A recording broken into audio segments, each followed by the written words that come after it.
querida, tudo bem? Isaac, eu bem sabia que você ia entrar rapidinho. Olá, pessoal, boa noite, né? Hoje a gente vai fazer uma live muito legal, graças ao Isaac, que me apresentou o professor Juarez. E aí nós vamos falar sobre racismo estrutural, né? Quem tiver aqui ao vivo pode ir mandando as perguntas e quem assistir depois gravado, tenho certeza que vai gostar muito.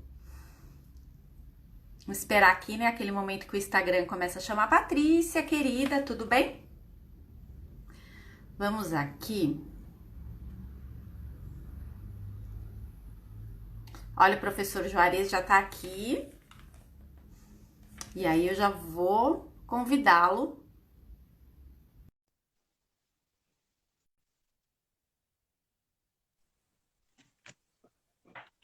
Olá, professor. Tudo bem, Drica? Como é que você está? Tudo bem? O senhor só tá de ladinho. Ah, é? Então preciso acertar aqui, assim. Ah, É agora isso? sim. Agora tá em pé. Tá bom. Deixa eu só ver como é que é difícil. É, tá ótimo. Deixa eu ver. Tá bom? Ótimo. Legal. Professor Juarez, em primeiro lugar, quero dizer que é uma honra de verdade muito grande ter o senhor aqui. Quando o Isaac me falou, eu falei assim, fiquei até com receio. Eu falei assim, ah, meu Deus, como é que eu vou entrevistar uma pessoa com esse currículo? Isso para mim que é um É uma prazer, honra eu que mesmo, de agradeço. verdade.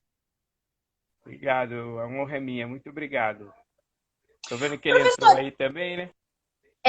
o Isaac já está aqui, ó, ele foi o primeiro a Eu vi. entrar.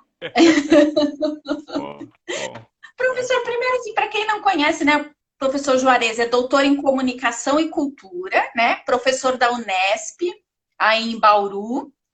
Que mais, Isso. professor? Conta um pouquinho mais sobre a vida, sobre o trabalho do senhor. Aqui na Unesp eu estou aqui desde 2011. Então, atualmente eu desenvolvo um projeto institucional chamado Educando para a Diversidade. É um projeto que nós temos a parceria do Banco Santander e ele tem por objetivo três objetivos centrais, né? Mapear as áreas de incidência de violações de direitos da população em condições vulneráveis na universidade, negros, mulheres, gays, lésbicas e trans e jovens pobres. Um segundo eixo dele é a produção de conteúdo para discutir a questão da diversidade. Nós temos um programa na TV Unesp que produziu, nesses últimos 2 anos, 20 programas de entrevistas com especialistas sobre a questão do direito das mulheres, negros, indígenas, população em condição de vulnerabilidade social. E o terceiro projeto nesse grande programa a institucionalização de direitos. Então, por exemplo, nós instituímos o direito ao nome social na universidade. Então, esse é um trabalho que eu faço. Eu sou presidente da Comissão de Verificação das Autodeclarações de Pretos e Pardos na universidade. É uma determinação do Supremo Tribunal Federal para a execução da política pública de reservas de vagas e uma orientação do Conselho Federal no Ministério Público. Então, nós montamos esse projeto que assegurou o ingresso de milhares de jovens na universidade, jovens pretos e pardos, mas também mulheres, assim, uma coisa, Drica, que chama atenção, o grande número de mulheres que ingressaram na universidade, esse ano foi mais de Olha, 56%, né? E mais de 50% de alunos de escolas públicas. Então, efetivamente, é uma política de ingresso que atende a população em condições de vulnerabilidade e que sofrem qualquer tipo de discriminação. Mulheres, negros, que estudantes de legal. escolas públicas, gays, lésbicas, trans. Esse é o projeto que a gente desenvolve na universidade hoje. Que legal, professor. Professor, por que é tão difícil hoje? Eu não sei se sempre foi, se hoje em dia aumentou. Quando a gente fala dessa questão da inclusão, e aí de forma global, né? Por que que tanta gente torce o nariz, assim, que é contra, que fala que é mimimi? Eu odeio esse termo. Mas, enfim, por quê, professor? E como que é para o senhor estar à frente de um projeto dessa forma? Bom, para mim é um prazer, né? Eu tenho um histórico de ativista no campo de direitos humanos e da questão racial, então para mim é um prazer. Comecei isso há muitos anos, lá na graduação da PUC, quando eu fazia curso de jornalismo, PUC São Paulo. Fui presidente do DCET, fui ativista estudantil, então muita coisa assim que eu tenho participado. Mas uma coisa que me chama a atenção é o seguinte, e isso é importante, né? Essas políticas, elas mexem profundamente na estrutura do país. Quando você pensa em políticas de inclusão, ela provoca mudanças na estrutura. Elas foram feitas em larga escala entre 1945 e 1975 no mundo inteiro. Você tem o período pós-Segunda Guerra Mundial, a guerra ela expõe as assimetrias sociais nos principais países do mundo e esses países decidem fazer políticas públicas para superar a desigualdade. Então, você tem o estado de bem-estar social na Europa, você tem as políticas públicas pontuais nos Estados Unidos, você tem uma série de políticas que são adotadas pelo mundo afora, que são políticas públicas de inclusão. Ou seja, o Estado investe para que as pessoas saiam desse universo das assimetrias sociais, econômicas, políticas sociais. No Brasil acontece um fenômeno extraordinário. Pelo fato de o Brasil não ter concluído seu processo de final do processo abolicionista, ao invés do Brasil optar por incorporar milhões de pessoas no sistema político, econômico e social, já que elas já estavam nesse sistema de produção há mais de 350 anos, o Brasil fez uma opção. Ele optou em importar trabalhadores entre 1870 e 1930. Então, entraram durante 3 séculos e meio no Brasil 3,5 milhões de africanos e africanas escravizados. De 1870 a 1930 foram 3 milhões de europeus que entraram para ocupar o lugar dos negros no sistema de produção. Então, eles tiveram um acesso privilegiado, o termo é esse, ao mercado de trabalho, à educação, às áreas públicas onde tinha acesso a equipamentos sociais, a propostas e projetos políticos que vieram muito bem organizados. Então, não que a situação deles chegarem no Brasil foi fácil, não é isso. Mas eles tiveram políticas públicas, o governo assegurou eles políticas públicas para poderem ter acesso à renda, trabalho, educação, condições de moradia. Quando você desenvolve essas políticas entre 45 e 75, 1945, 1975, ao invés de você universalizar o acesso a essas políticas, o Brasil não privilegiou um segmento pequeno da sua classe média. Sua classe média urbana, branca, conservadora, que já tinha acessado esses capitais. Então, agora você precisa fazer uma política 50 anos depois do que o mundo fez, provocando mudanças em quem já tem estabelecido seus acessos ao mercado, ao emprego, às condições sociais, e você provoca mudança. Você não consegue fazer isso sem provocar mudança na estrutura social. Isso faz com que algumas pessoas que confundem direito com privilégios, privilégios por direitos, não compreendam que é importante você criar uma sociedade mais igualitária, mais harmônica, né, que todos ganham com isso. Então, por isso provoca muita dificuldade. Eu acho que tem, lógico, o aspecto da ignorância no sentido de ignorar como é que se dão os processos na sociedade, né? E aquele sentido mais imediato de você fazer a defesa dos seus privilégios. Eu acho que esse é o grande problema das dificuldades das políticas públicas no Brasil hoje. E como é que a gente pode fazer, professor, para a gente ampliar esse debate? Né? Muitas vezes a gente não tem, eu, por exemplo, não tenho esse conhecimento histórico detalhado da forma que o senhor trouxe. E assim como eu acredito que, eu costumo falar, professor, que eu fui educada, minha educação básica e ginasial e colegial na época da ditadura. Eu descobri que a gente teve ditadura muitos anos depois. Ignorância minha. Então, não fui atrás da informação. Na escola, a informação não chegou até mim também. Da mesma forma, essa informação do que aconteceu com os negros, ela chega pra gente muito bonitinha, né? Ah, tivemos a Lei Áurea, foi assinada, e aí todos foram livres e felizes para sempre. E ela para ali, né? E a gente não... Como é que a gente amplia esse debate, professor? Traz à tona para conscientizar as pessoas. Acho que a primeira questão é a gente compreender que a questão do racismo ele não é uma questão pontual. Ele é uma construção estrutural do Estado brasileiro. O Estado brasileiro, em especial a partir da chegada da família real em 1808, fez uma opção. Construiu um modelo de Estado que privilegia um segmento muito pequeno. Esse segmento hoje está em torno de 1% da população brasileira. Então, toda a mecânica do Estado é para atender a necessidade de 1% da população brasileira. Isso é um absurdo do ponto de vista amplo. Então, a partir dessa compreensão, é necessário que você faça um amplo debate na sociedade. Não é um debate que possa ficar restrito às pessoas, os especialistas, às pessoas diretamente implicadas nessa situação. Se fossem as pessoas implicadas, já era um bom resultado, porque você tem 56% de pessoas implicadas na questão racial, diretamente, que é o número de principados autodeclarados no Brasil. Mas é um debate que você precisa fazer na sociedade, para que a sociedade compreenda que, em primeiro lugar, a questão racial não afeta apenas a população negra, ela afeta o conjunto da população brasileira do ponto de vista econômico. Se você cria condições de incorporar pessoas no sistema de produção e consumo, você dá um salto na economia. Agora mesmo, o ministro-presidente da Saúde disse que o Brasil localizou 38 milhões de pessoas que estão fora do sistema, do radar do sistema de políticas públicas no Brasil. Isso, quando eu vi esse dado, eu fiquei extremamente assustado. Ele não falou 380 pessoas, tem 38 milhões, são quase 4 Portugais. Então, assim, discutir essa questão da inclusão não afeta apenas aos negros, do ponto de vista material. Do ponto de vista imaterial, o racismo ele provoca uma distorção de percepção entre negros e brancos. Os brancos que acabam confundindo seus privilégios com direitos e acabam criando um mecanismo de supremacismo que é muito visível em determinadas áreas. Você cria invisibilidade em algumas áreas de decisão política de poder à população negra e superexpõe a população branca. Então, parece que é um lugar reservado para essa população. Isso cria uma deformação brutal. Há uma pesquisa extraordinária de uma psicóloga, Lilian Weiner Schuckmann, que fez um estudo com moradores de rua. O morador de rua, branco, na mesma situação do morador negro, ele acha que ele é superior, né? E ele tem vantagens comparativas. Por exemplo, ele, como morador de rua, pode ir no banheiro do shopping, o negro não.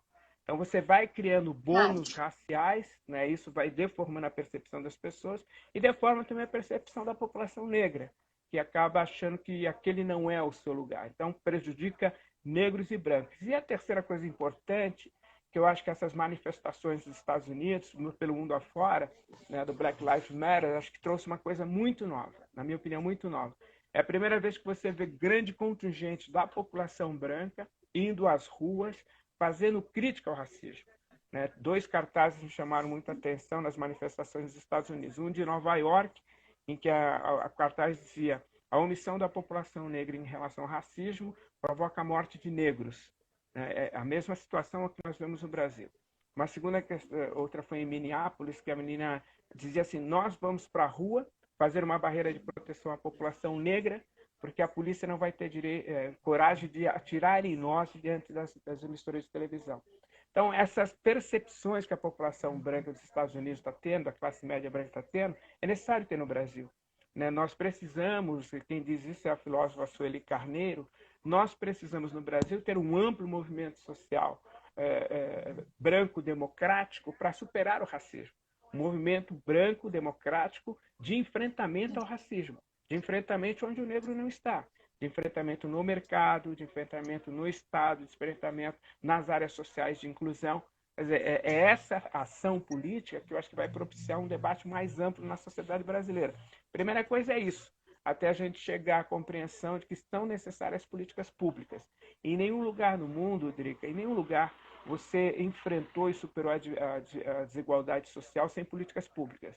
O mercado mostrou-se incapaz, incompetente, insuficiente para promover tais ações. No mundo inteiro, onde se tentou fazer isso, os estados quase quebraram, o que a gente está vendo no Chile agora, que tentou essa via e praticamente destruiu sua economia. Os estados que têm promovido ações políticas de inclusão são estados que se fortalecem, né? Estados Unidos, Inglaterra, França, Alemanha, são estados que estão se fortalecendo e criando condições e mecanismos para promover ações e ações políticas no sentido de inclusão da população que foi ficando para trás. Então, é necessário o debate, necessária a discussão, necessária a compreensão e necessárias políticas públicas. O Isaac, professor, ele trouxe aqui, ó, como o jornalismo das grandes emissoras perpetua as desigualdades e como a nova geração de profissionais pode e deve combater isso.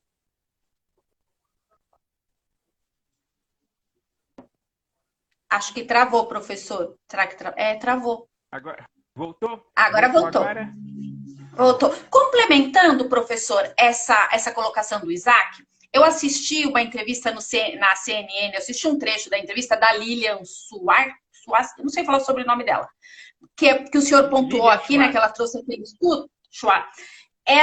E aí estava ela e as quatro apresentadoras do CNN pós-pandemia, todas Hum. brancas. E ela finaliza a fala dela falando isso. Nós estamos aqui, quatro mulheres, discutindo o racismo e não tem nenhuma negra. Hum. Essa é uma situação bastante complicada, né? Não que eu e um conjunto, lógico, de pessoas têm discutido o seguinte: é importante que a população branca discuta a questão do racismo, é importante, né?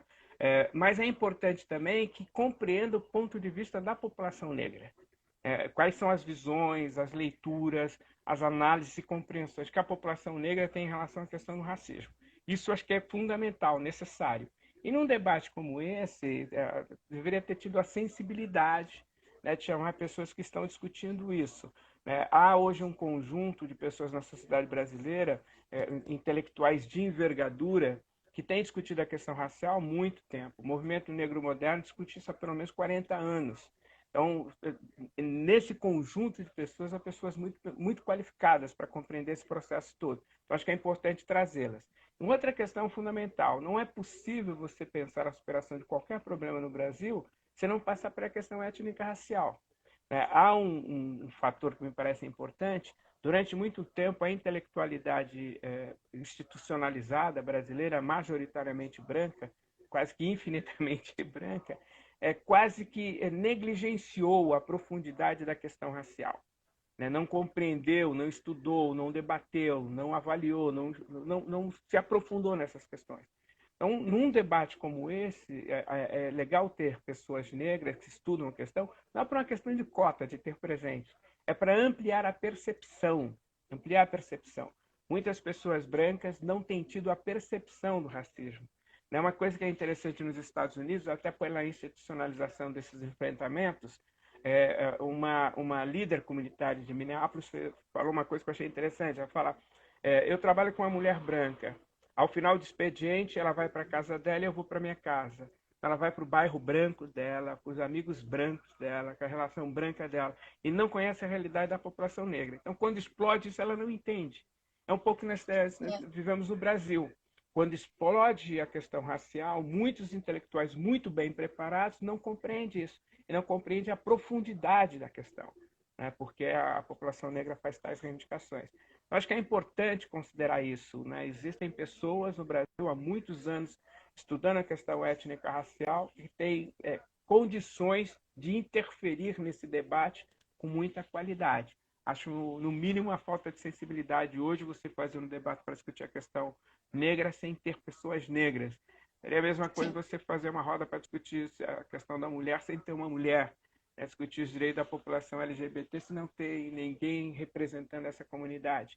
Quer dizer, não dá mais para você pensar a superação de problemas a partir desse viés, né? Muito unilateral. E aí, professor, como o Isaac pontuou aqui, como é que a nova geração, e até a nova geração do jornalismo, por exemplo, nesse debate da CNN, duas delas são bem jovens, então uma delas é a Gabriela Prioli, faz sucesso agora, a outra garota também é mais jovem. Como é que essa nova geração pode se mobilizar para falar, olha, peraí, tá faltando um negro nessa roda de debate aqui, né? Como é que essa nova geração pode e deve se mobilizar? Tem um fator que eu acho que é importante, né? Muitas dessas pessoas passaram pela universidade sem ter tido a convivência com pessoas negras na universidade, né? E a universidade ela tem um papel importante. A universidade ela forma os dirigentes do Estado, né? Ela forma os profissionais que vão assumir a direção do Estado, ela forma os profissionais que vão assumir a direção do mercado de trabalho e ela forma os profissionais que vão assumir parte importante do debate político-social, a OAB, a BI, assim sucessivamente. Então, na universidade, muitas vezes não tem essa experiência de ter o contato com professores, com outros colegas negros. Eu acho que eu devo ter sido, fui jornalismo, o único professor que o Isaac teve, um professor negro. Né? Então, você não tem isso. Não tem a temática debatida. Né? Nós conseguimos, no Brasil, discutir desigualdade social sem incorporar a questão étnica-racial. Né? Não debate as questões importantes e fundamentais, por exemplo, o Atlas da Violência. É uma coisa assustadora, é uma publicação do Instituto do Fórum Brasileiro de Segurança Pública e do Instituto de Pesquisa Econômica Aplicada. O último número de 2019, eles mostraram que no Brasil você teve 65 mil homicídios. Né? Isso é uma coisa seríssima, né? E a universidade não para debater esses temas. Né? Os alunos, os jornalistas não param para discutir isso. Não é apenas um problema Não. de você ter 65 mil mortos. Que sociedade é essa? Né? Que mercado é esse? Que esfera pública é essa? Né? Isso é importante. Então, muitas vezes, esse profissional passa ao largo da sua formação intelectual sem ter tido esse debate, esse enfrentamento. Depois ele vai para a redação e ele vai vendo os seus iguais, né? O Sim. mesmo formato, a mesma leitura, a mesma geração, leem as mesmas coisas, viajam nas mesmas coisas, tem os mesmos hábitos. Né? Isso pode provocar, e tem provocado em alguns momentos, eu acho interessante, uma certa alienação da realidade política social. Então, muitas vezes nem Sim. se dá conta desse processo. Aqueles que têm uma visão mais crítica conseguem fazer isso. Isso é muito positivo. Então, você está tendo uma mudança, que eu acho importante, significativa, porque está tendo uma pluralização da universidade. O espaço da universidade está se pluralizando. As políticas adotadas a partir do século XXI, né, com 50 anos de atrás, eu gosto de insistir nisso, no Brasil começou a democratizar o acesso à universidade. Então, você passa a ter mais negros, você passa a ter docentes negros, pesquisadores negros e a temática negra sendo discutida. Isso é que eu acho importante. Dar uma reflexão crítica sobre a questão da temática negra, sobre a questão da mulher, sobre a questão de outros grupos que têm violação. Por exemplo, esse ano eu estou fazendo uma orientação de um trabalho no mestrado de um aluno chamado Alan, que está discutindo a situação do que o título do texto dele é Bichas Pretas, discutindo a questão da violência contra homossexuais negros. Seria impossível há 10 anos. Você não teria um professor que topasse fazer essa orientação, talvez o programa não aceitasse essa orientação, não teria uma linha de pesquisa nessa orientação. Então, você tem uma mudança que começa a ser provocada a partir dessas políticas públicas, e eu tendo a crer que, com o tempo, elas vão avançando. Eu tenho gostado bastante, por exemplo, da posição que alguns jornais estão tendo na cobertura da questão étnico-racial e da desigualdade. A Folha de São Paulo, por exemplo, destacou uma jornalista que eu gosto bastante, a Fernanda Mena, para poder fazer a cobertura de questões vinculadas à população negra, né, para além da superficialidade. Né? Se associou a um portal, que é um portal de produção de conteúdos negros, que é o Alma Preta, que produz conteúdos de enfrentamento ao racismo. Então, você tem vários fatores importantes envolvendo esse fenômeno, desde a emergência de uma mídia radical, negra, feminina, antissegregação, que vai emergindo a partir da formação de novos setores, né, novos arranjos de produção de conteúdo, até mesmo uma pequena, mas ainda sinalizadora e esperançosa mudança nas redações. Então, com o tempo, creio eu, que esse fator vai criar uma massa crítica que vai se tornar irresistível você não ter pessoas negras em debates como esses. Né?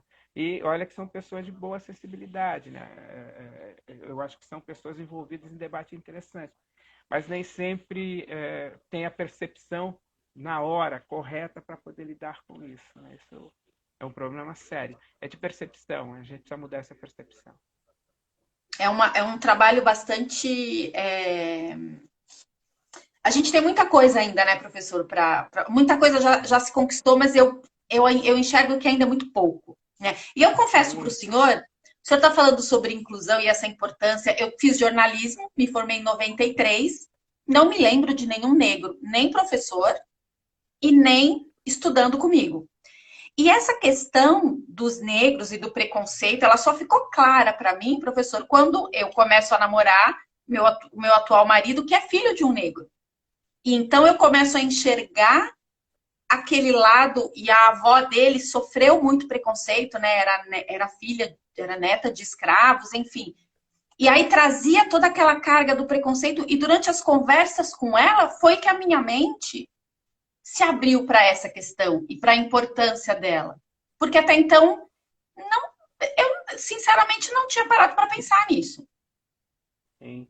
Tem um dado que me parece importante, né? Durante muito tempo no Brasil, a gente acreditou que nós não vivíamos no apartheid, né? Era uma certa ilusão. A gente apontava para a África do Sul, que tinha um apartheid instituído, né, desde 1948, até o paradoxal, quando se funda a política dos direitos humanos, em 1948, que tem no primeiro manifesto pós-Segunda Guerra, foi quando na África do Sul institucionaliza o apartheid, que já vinha sendo construído, então institucionaliza. Então, para o mundo ocidental, você tem direitos humanos, para a população africana, você tem um apartheid.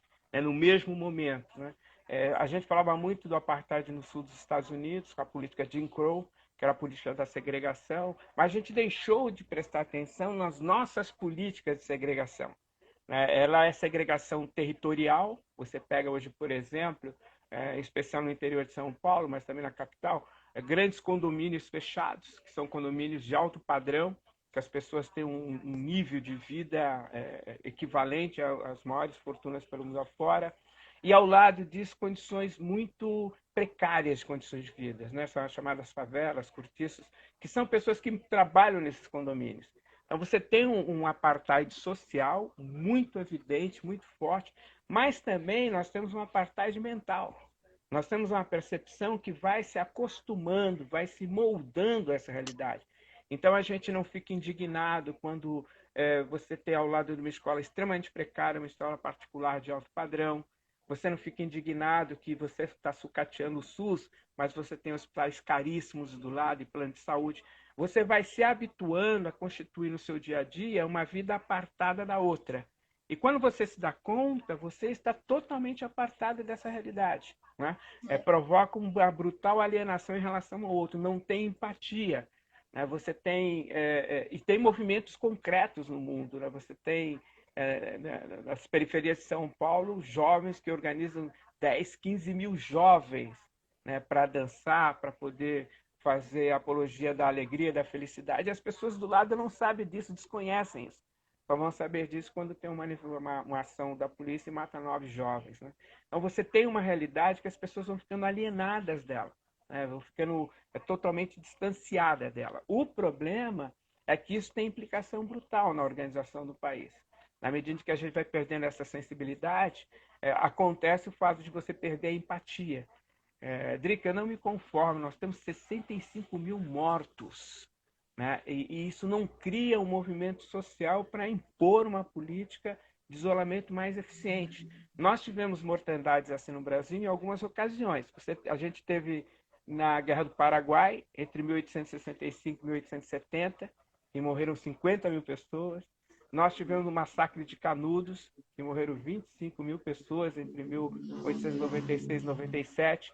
Nós tivemos na gripe chamada de espanhola, mas a gente sabe que surgiu nos Estados Unidos, de 1918, 19, cerca de 30 mil mortos. Né? E estamos agora, em 4 meses, em 65 mil mortos. É Né? muita O coisa. que há de comum entre essas matanças no Brasil é que você tem a população em condições vulneráveis sofrendo. Quer dizer, quase em todas elas, a maioria foi de pretos e pardos, de mulheres pobres e moradores de situação vulnerável. Né?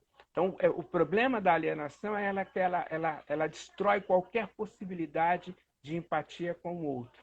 E isso faz com que você não se mobilize por questões que parece que é do outro, mas não são suas questões, são seus problemas, que afetam a sua vida, afetam as suas condições de bem viver. Eu confesso para o senhor que no começo da pandemia eu achei que a gente ia agir diferente e que talvez a maioria de nós, alguns, sei lá, a sociedade ia sair um pouco melhor. E hoje em dia eu já, se eu parar para pensar nisso, eu fico absolutamente triste com a falta de empatia que nós temos demonstrado, e aí nos mais diferentes, né? Na pandemia ou quando acontece algum tipo de violência contra um garoto negro, como nós tivemos no Rio de Janeiro, né? A polícia entra na casa, mata uma criança, um adolescente, e a gente se comove muito pouco enquanto sociedade, né? Então, Assustador, né? é Logo muito no começo da assustador. pandemia, teve um texto de um pensador camaronês, Attila Mbembe, que foi muito preciso. Attila Mbembe é um pensador que desenvolveu um conceito a partir das reflexões de Foucault, chamado necropolítica, né, que seria a política da morte. O Estado assume a política da morte. O Estado decide, a partir das suas políticas, quem vive e quem morre. Por exemplo, quando se decide ter um hospital de alto padrão público numa região, em detrimento de outra, você está decidindo quem vive e quem morre. Quando você tem 104 milhões de brasileiros sem acesso às condições básicas de água e ao saneamento básico fundamental, você está decidindo quem vive e quem morre. Quando você tem 30 milhões de pessoas que não têm acesso à água potável, você está decidindo quem vive e quem morre. Então, quando surgiu a pandemia, o Attila Mbembe, ele já apontou nessa direção. Foi quando o mundo, adotou pela política neoliberal, intensificou essa política de desmonte do Estado, você já estava apontando quem é que iria sofrer em situações como essa. Desde 1989, quando há o Consenso de Washington, uma reunião que reúne o Banco Mundial, o Fundo Monetário Internacional, numa reunião em Washington, que tiram 10 regras para que os países pobres voltem a pagar suas dívidas. Uma delas era o não investimento social. Então, você deixou de investir no Brasil na saúde. Alguns especialistas dizem que o SUS, que é um dos mais interessantes modelos de universalização do acesso à saúde, perdeu 20 bilhões de reais, né? Deixou de ter esse investimento. Então, com todo esse desmonte nessas áreas mais pobres, é inevitável que você vai decidir quem vive e quem morre numa situação com a pandemia, né? Me chamou a atenção agora que o prefeito de Manaus, que vivendo um dos momentos mais complicados, né, da pandemia, foi infectado pelo vírus e veio para São Paulo para se cuidar, né? Veio para os hospitais de ponta de São Paulo para se cuidar. Então é muito louco quando você vê um homem público recorrendo a outro estado, a um serviço privado e submetendo a população que o elegeu a condições muito precárias, né? Muito precárias, né? O ideal é que o prefeito pudesse ter um atendimento de qualidade na rede pública, na sua cidade, se oferecesse isso também para os seus concidadãos, né? Concidadãos. Sim. Então, essa que me parece uma questão importante para ser discutida, né? Como é que você, com o passar do tempo, foi desmontando a estrutura do Estado e chegou na situação que nós estamos hoje. Eu acreditava, num determinado momento, que a gente teria pelo menos a racionalidade de seguir os pressupostos definidos pela ciência, né? Isola, o que se faz em toda a pandemia, isola, segura, aí você vai voltando aos poucos, como os outros países estão fazendo, alguns países estão fazendo. Mas não, né? Eu me lembro que a gente se comovia vendo aqueles caixões saindo, né, para na Itália, frigoríficos na Itália, né? As pessoas choravam, tal. Nós já ultrapassamos a Itália, né? E a gente não está ligando.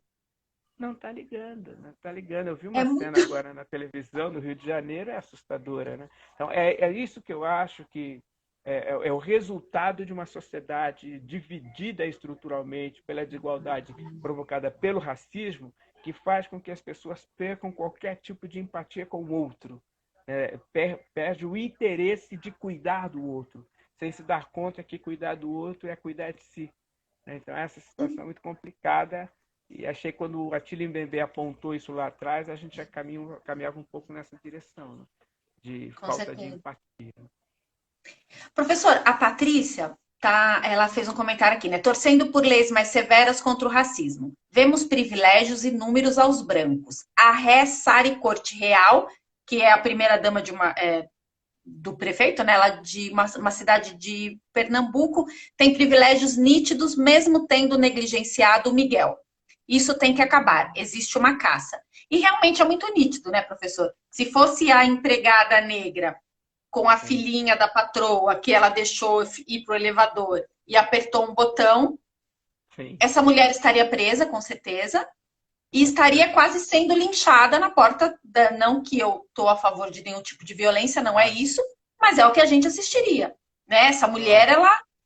E, no entanto, ontem, essa Sari deu a entrevista no Fantástico, não quis usar máscara, nitidamente maquiada, bem arrumada, unha feita, cabelo escovado e numa arrogância em cima da sua arrogância, talvez porque sabe que muito provavelmente não vai pagar por esse crime como deveria.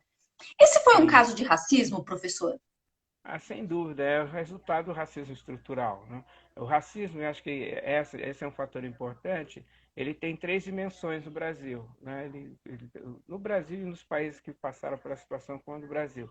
Primeiro que ele é fundante, ele funda funda as instituições do Estado, do mercado e da sociedade. Ele funda todas as instituições que são importantes para as relações que nós temos, né? Segundo, que ele é estruturante, ele estrutura todas as relações tangíveis e intangíveis da sociedade. Então, por exemplo, a justiça ela é fundada a partir dessa percepção do racismo, né? E terceiro, ele é replicante. E ao fazer isso, ele vai criando sistemas de privilégios. Então, é um nítido privilégio uma mulher que, no momento de uma pandemia, ela tem a possibilidade de chamar uma empregada doméstica, que é a instituição que talvez mais tem as marcas do período escravocrata, né? Traz uma pessoa para trabalhar, para levar o seu cão, para poder passear, né? Uma mulher negra, que é o ser que sofre o maior sistema de violações no Brasil, o ser mais pobre, mais violentado, mais segregado, é a mulher negra. Por isso que ela assumiu a vanguarda no debate político pelo mundo afora e particularmente no Brasil. Então você reproduz a situação e você reproduz uma coisa terrível na sociedade de privilégio, que é a absoluta impunidade. As pessoas elas se sentem ao largo da lei, né? Elas se sentem acima da lei para poder fazer as suas ações, para poder praticar as suas ações cotidianas, né? Essa percepção é que é ruim, porque ao fazer isso, ela na outra ponta projeta também para a população pobre, segregada, marginalizada, a ideia de que o rico pode cometer seus crimes de forma sem ser punido, né? Ele pode provocar danos às outras pessoas sem serem punidos. Então você vai repetir uma prática sistemática no Brasil desde o período escravocrata, né? Pessoas negras submetidas a condições vexatórias que provocam danos materiais concretos e psíquicos à sua condição de vida, e quando essas ações mínimas de direitos são violadas, as pessoas que violam esses direitos não sofrem nenhuma punição. Então é queimar um índio em praça pública, xingar alguém, submeter uma criança de 5 anos, uma mulher que é mãe, né? Isso é assustador, É né? muito assustador. E quando mostraram a cena, ela apertando para o elevador subir, né, ali tira qualquer possibilidade de isenção, de despreocupação, não sabia, tal. Parece mais uma ação intencional, Sim, né? Então, quase que um crime premeditado. Então, enquanto você tiver esse tipo de cena no Brasil, você não avança em direção a uma sociedade democrática, sustentável do ponto de vista humano, né? Há uma campanha em curso feita pela Coalizão Negra por Direitos que dizem enquanto houver racismo no Brasil, não haverá democracia, né? O pressuposto enquanto você tiver desigualdade das pessoas terem acesso aos bens sociais, enquanto você tiver desigualdade de acesso aos equipamentos de exercício de cidadania, enquanto você tiver acesso diferenciado à justiça, ao mercado de trabalho, etc., etc., etc., você não vai ter democracia. Então, esse tipo de comportamento dela fortalece essa visão. A diferença que eu acho, Drica, e essa é uma questão fundamental, os movimentos têm mostrado isso, é que as pessoas que estão nessa situação de violação de direitos não estão se resignando. Pelo contrário, elas estão se indignando. E ao se indignarem, se organizam, pensam possibilidades de mudança e estão afirmando os seus direitos, né? No sentido de assegurar aquilo que a Constituição de 1988 assegurou, universalização dos direitos da cidadania como meta do Estado brasileiro, né? O que a gente está vendo sendo desmontado agora. Então, esse tipo de ação é deseducativo, né? Até mesmo os setores mais abastado da sociedade, se tivesse um pingo de responsabilidade social ou empatia com o outro, iriam pedir a julgamento e a condenação de uma pessoa que cometeu um crime premeditado contra uma criança de 5 anos, totalmente indefesa e numa situação muito complicada. a reprodução disso no Brasil vai confirmando um dos estados, uma das sociedades mais cruéis que se tem notícia em países com as mesmas condições do Brasil. Né? Pior do que isso, que agora você tem o enunciado dessas violências. Né? Você tem, na figura do Poder Executivo Federal, o enunciado de práticas de falta de empatia e responsabilidade e degradação de condições de pessoas já em condições vulneráveis. Então, nós estamos vivendo um momento muito complicado, muito delicado, que exige de nós firmeza de propósito, coragem, dignidade e compreender, né? Essa eu acho que é o grande desafio, compreender que essas assimetrias sociais afetam todos. Afeta fisicamente, afeta do ponto de vista mental e afeta do ponto de vista ético. Né? Quer dizer, você não tem condições de construir alguma coisa diferente se você não para, pisa no freio e fala, vamos começar de novo. Né? Esse caminho não pode ser o caminho seguido. Né? Eu acho que esse crime, talvez, ele seja o retrato desse ano trágico que o Brasil está atravessando. Sim. Eu acho que não dá mais para a gente ficar calado, né, professor? Seja de que forma for, eu acho que cada um de nós tem uma missão, uma obrigação de fazer parte dessa luta contra o racismo, contra os privilégios de poucos. Eu acho que eu encaro isso hoje em dia, assim, é uma missão difícil, né? Mas eu acho que de cada um de nós, eu tenho pensado muito e refletido muito sobre isso. Né? E aí, por isso, assim, agradeço muito de ter o senhor ouvindo e nos trazendo essas informações tão importantes. Eu que agradeço o convite. Eu acho que é um momento importante para a gente discutir e fazer esse debate. Né? Eu estava recentemente dando uma entrevista e falando uma das coisas que mais me assustam no Brasil. O Brasil, ele normatizou e normalizou a violência. Então, você tem 65 mil mortos, 75% desses mortos são jovens negros. Né? O documento até diz assim, uma geração perdida. Mas a violência contra mulheres no Brasil é assustadora. Né? Você tem um fenômeno que é do feminicídio, que se dá em todas as esferas. Né? Essa ideia de coisificar a mulher. Né? A violência contra gays, lésbicas e trans no Brasil não tem paralelo. Né? A violência contra pobres não tem paralelo. Então você assiste um horror do Brasil ser o país que mais mata negros, pobres, mulheres, gays, lésbicas e trans, quer dizer, jovens. Quer dizer, não é possível que isso não te afete em determinado momento. Né? Quer dizer, não é possível que a sociedade não ligue o botão do alerta e fale, poxa, não é mais possível, não dá mais. Né? Talvez uma das coisas paradoxais que a gente possa estar vivendo nesse momento é que essa violência toda ficou explicitada a partir da pandemia e arrancou-nos do imobilismo. Eu acho que muitas pessoas, lógico, eu sou muito cuidadoso nisso, né? A gente não tem uma bola de ler o futuro, mas eu acho que muitas pessoas passarão a se indignar com mais frequência em relação a esses absurdos que a gente vê na sociedade brasileira. Né? Um velho trabalhando na rua, sem nenhuma assistência, né? Uma mulher grávida que vai fazer faxina na casa da madame, num período de isolamento social, porque precisa colocar comida na boca das crianças. Então, não é crível que a gente continue avançando nessa direção. Um resultado positivo, me parece, é que mesmo os setores ligados à produção estão se dando conta disso. Ontem, um fiscal da Prefeitura do Rio de Janeiro foi agredido por um casal e gravou as pessoas falando um monte de bobagem e tal. Hoje eu vi na imprensa que essa mulher que fez essas agressões verbais foi demitida. E não apenas demitida, mas a empresa soltou um documento falando que não compactua com aquilo. Né? Uma executiva da Avon, que mantinha uma mulher em condições similares... A voz do senhor baixou e eu vou tentar pôr um fone de ouvido para ver. Melhorou? Se melhora. Melhorou agora? Tá bem baixinho. Melhorou? Melhorou. Tá, O senhor me ouve bem? Ouço bem, ouço bem. Tá.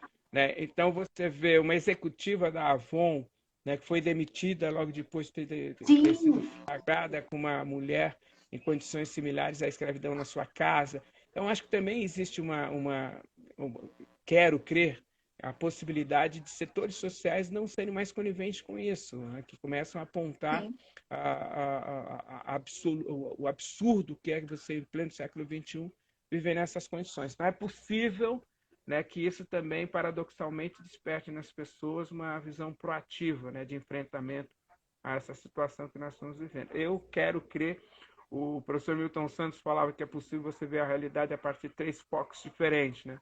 Um que é um foco da crueldade, né, quando você vê nada dá certo. Outro é o foco da fabulação, né, quando você acredita que tudo vai dar certo. Mas o outro é o foco da possibilidade.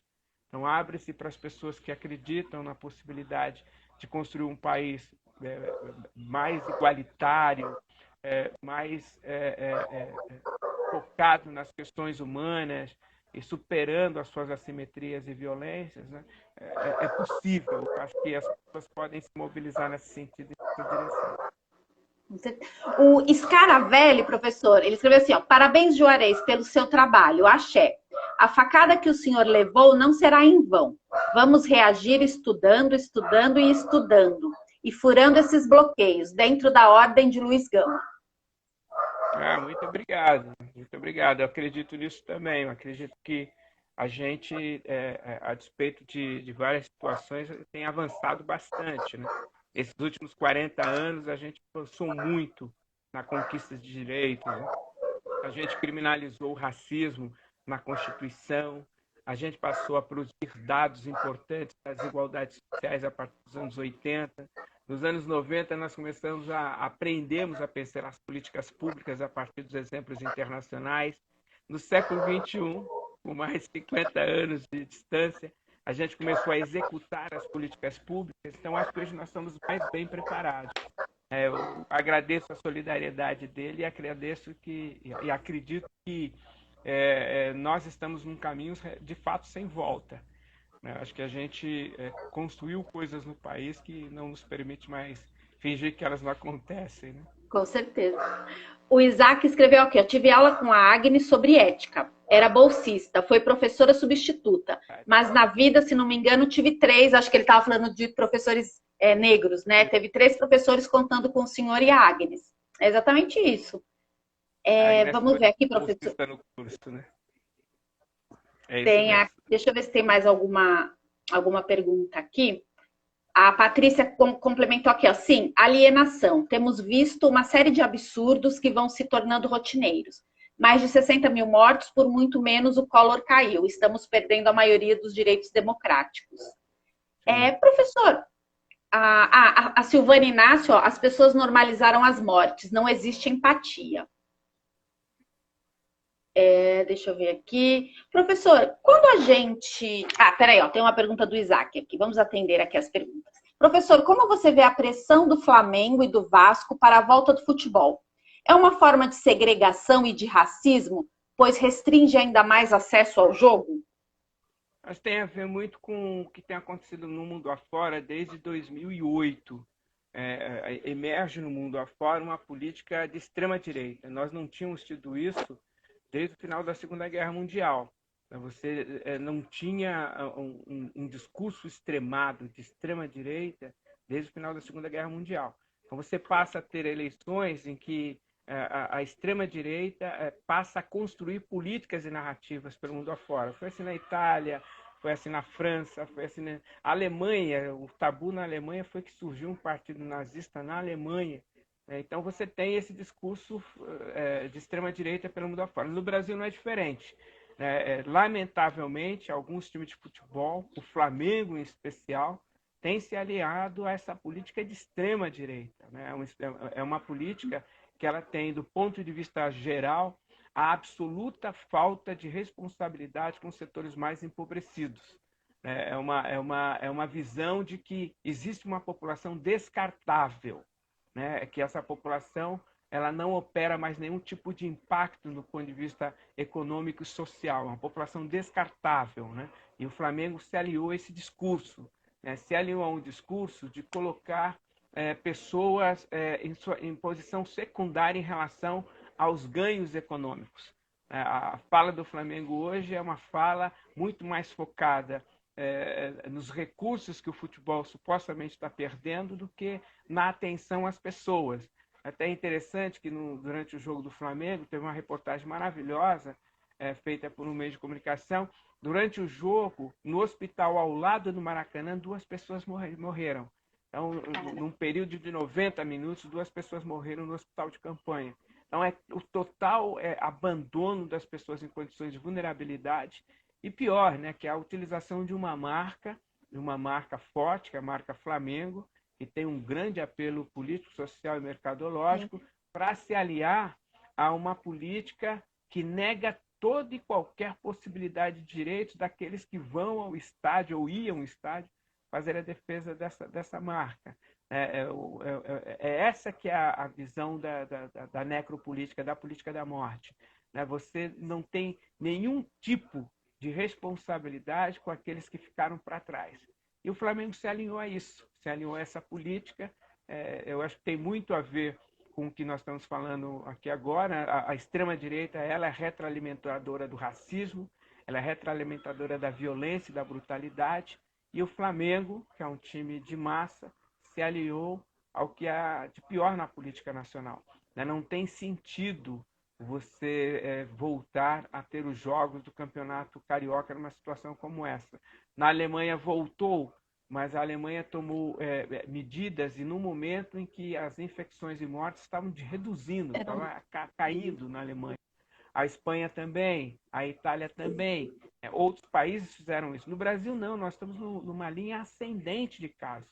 No Rio de Janeiro, onde retornam os jogos de futebol, é um dos estados que estão mais sofrendo com o aumento das infecções e mortes. O sistema está próximo do colapso, segundo os especialistas têm acompanhado a situação do Rio de Janeiro. Então, não tem o menor sentido a retomada do futebol nessas condições. Não há racionalidade que justifique isso, a não ser atender uma agenda que não tem nenhuma responsabilidade para os setores mais empobrecidos da cidade do Rio de Janeiro. Muito. O Zé Francisco, professor, como é difícil o fazer julgar de forma justa os casos de racismo no Brasil, em todos os setores. A estrutura está rígida na proteção dos crimes raciais.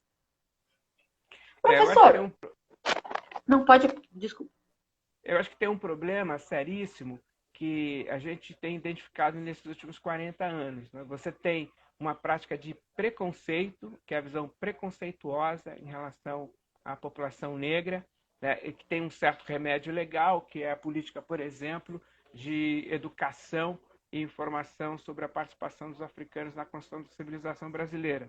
Você tem uma política de discriminação racial, que é aquela segregação física, espacial, conceitual. Você tem as políticas de ação afirmativas nas universidades para superar esse tipo de ação. O racismo ele implica a necessidade de mudanças profundas, né? Na economia, na estrutura do Estado. E para você avançar nessa direção, o arcabouço legal precisa acompanhar isso. Nós conseguimos, na Constituição de 1988, nós, a população negra, criminalizar o racismo. Então, o racismo é crime, segundo a Constituição. Mas aí criaram a figura da chamada injúria racial. Então, enquanto o racismo é um crime imprescritível e ele você não pode pagar fiança para poder se livrar do racismo, a figura da injúria racial ela permite isso. Permite a pessoa, o crime prescreve e ele é afiançável. Então, numa situação como essa, você quase não tem pessoas julgadas por crime de racismo no Brasil. A prerrogativa de definir o enquadramento cabe ao delegado, que nem sempre tem a preparação necessária para poder fazer esse enquadramento. É a mesma coisa que acontecia em relação às mulheres, quando sofriam um caso de violência, chegava na delegacia e, ao invés de ter o acolhimento da sua denúncia, era maltratada. Então, nós Sim. precisamos criar mecanismos para a efetivação do nosso marco legal. Nós precisamos, de fato, endurecer as penas. Eu gostaria de dizer o seguinte, eu não sou favorável ao encarceramento, porque o resultado do encarceramento é uma coisa muito complicada. Né? Lá na ponta, eu sou favorável ao abolicionismo carcerário, mas numa situação que é importante que nós estamos vivendo, você precisa ter a educação associada a um processo de aplicação da lei. Se você não tem essa política associada, você não atinge os objetivos necessários. Não basta simplesmente endurecer a lei, encarcerar, se você não tem um processo de mudança sistemática na sociedade. Eu acho que as duas coisas caminham juntos. A necessidade de você ter um processo mais amplo, educativo, pedagógico, de superação do preconceito, da discriminação e do racismo, a partir das políticas públicas, e um mecanismo de aplicação legal do arcabouço assegurado pela Constituição, que criminaliza racismo. Racismo é crime. A Silvana Inácio, um dos pontos importantes é ocuparmos espaços na política. A banca preta deve nos abrir portas e marcar nossos espaços. Concordo plenamente. Há um fator importante que foi negligenciado durante um certo tempo por vários setores sociais, que é a ocupação dos espaços públicos, dos espaços políticos, tanto nos legislativos municipais, estaduais e federal, quanto nos poderes executivos. É importante você ter isso. Quando você pega ao longo da política do Brasil, você vai vendo que parte desses privilégios transformados em direitos se fez a partir da presença política, da participação política. Por exemplo, ao longo da história do Brasil no século XX, ele criou um mecanismo para taxar salários. Os salários pagam impostos no Brasil, mas as grandes fortunas não pagam impostos. Né? O direito de herança não paga imposto, o lucro não paga imposto. Então, tudo isso adquiriu-se a partir dessa ação política que transformou um privilégio num direito. Então, eu concordo com ela, é necessário fazer a disputa política. Há um fenômeno novo que eu tenho assistido com muito carinho, que é o chamado mandato coletivo, né? Que você tem três, Verdade. quatro A gente tem a pessoas. bancada ativista, né, em São Paulo. Eu acho isso maravilhoso, acho maravilhoso. A invenção do mandato coletivo é do século XIX, né? Os partidos socialistas, comunistas inventaram esse conceito na Europa no século XIX. Mas essa ideia de você ter 3, 4 pessoas numa bancada, isso é extraordinário, isso é fantástico. Né? Gosto Isso, também. eu acho que foi a tecnologia política social mais avançada que nós tivemos nos últimos anos. E espero que nas próximas eleições essa experiência progrida. Né, que os partidos se deem conta que é importante você ter bancadas ativistas com tais perfis, porque elas têm sido, na minha opinião, a linha de frente no debate do legislativo na defesa das populações em condições de vulnerabilidade social. Tem sido o ar novo na política brasileira, chamadas bancadas ativistas, que é um espetáculo. Gosto muito desse modelo. O Hélio está perguntando, a gente tem pouco tempo, daqui a pouco o Instagram derruba a gente. O que o senhor acha sobre as cotas raciais? Olha, extremamente importante. Sou defensor porque ela tem mostrado a eficiência dela na superação da segregação. E pensar o seguinte, o Brasil é o único país no mundo, talvez ao lado da Índia, que pensa em cotas, por isso que eu não gosto dessa expressão, para a maioria social. Em todo o mundo, as cotas foram para minorias sociais. Na Alemanha, na Inglaterra, na França, na Espanha, Portugal, nos Estados Unidos, que a população negra é de 14%. O Brasil tenta implementar, 50 anos depois da instituição dessas políticas, para a maioria. Por isso que eu gosto de trabalhar com a ideia que não são cotas, são políticas de reservas de vagas, e a eficiência delas tem mostrado que é um caminho que deve ser percorrido não por 10, 20, 30 anos. Enquanto prevalecer uma ação política segregacionista é importante. Insisto nisso, porque a universidade forma as pessoas que vão dirigir o Estado, vão dirigir o mercado e vão dirigir a sociedade. Quanto mais plural for essa formação, mais plural serão as políticas de Estado. E o professor pensa em entrar para a política? Veio uma pergunta aqui, em algum momento alguém perguntou. 28 segundos para acabar, professor. Muito obrigada. Muito obrigada mesmo, de coração. Obrigada a todos vocês que participaram. Para mim foi uma aula, eu amei, de verdade. Obrigado, agradeço, Drica. Obrigado mesmo. Fico à Um disposição. beijo muito grande. Cuide-se, hein? Você também. Abraço.